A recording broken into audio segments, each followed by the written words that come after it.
अब हमें कोई सरकारी लाभ नहीं मिलता क्योंकि हम वोटर नहीं हैं। साहब, हम अपनी व्यथा किससे कहें? क्या हम इस देश के नागरिक नहीं हैं?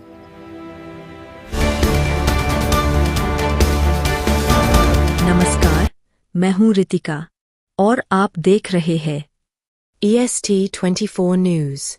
देश में आज मतदाता सूची को लेकर एक प्रक्रिया चल रही है। कागजों में यह जरूरी है, लेकिन जमीन पर इसके सवाल लोकतंत्र की आत्मा को झकझोर देते हैं। आज हम बात कर रहे हैं उन लोगों की जो इस देश में रहते हैं, लेकिन इस देश के फैसलों में शामिल नहीं हो पाते। बंजारा, घुमंतू, सपेरा, नेटुआ, ये लोग सदियों से इसी मिट्टी पर चले हैं, इसी धूप में जिए हैं और इसी देश का बोझ अपने कंधों पर ढोते आए हैं। लेकिन जब वोट की बारी आती है तो उनसे पूछा जाता है, आपका स्थायी पता क्या है? जिनका जीवन ही सफर है, जिनका घर रास्ता है, उनके लिए यही सवाल लोकतंत्र का सबसे कठोर दरवाजा बन जाता है। और सिर्फ यही नहीं, इस देश में वे लोग भी हैं जो बहुत पहले घर परिवार छोड़कर सन्यासी बन गए। न उनका घर है, न जमीन, न कोई स्थायी ठिकाना।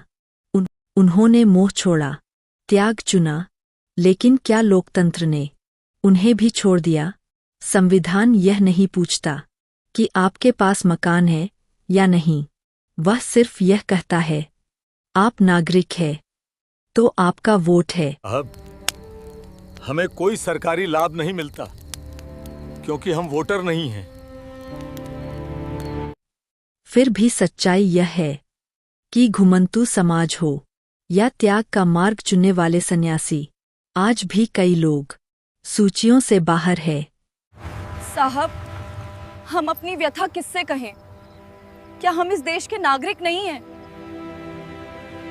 न सिस्टम में शामिल, न बहस में, और अक्सर न जमीर में। और यही सबसे खतरनाक बात है, जब लोकतंत्र में कुछ लोग इतने खामोश हो जाए कि उनकी अनुपस्थिति भी किसी को परेशान न करे, तो सवाल सिर्फ यही है, अगर चलने वाले, त्याग करने वाले और किनारे खड़े लोग लोकतंत्र में गिने नहीं जाएंगे, तो क्या यह लोकतंत्र वाकई सबका कहलाएगा? मैं हूं रितिका, बने रहिए EST24 न्यूज के साथ। रिपोर्ट कन्हैया उपाध्याय, वरिष्ठ संवाददाता।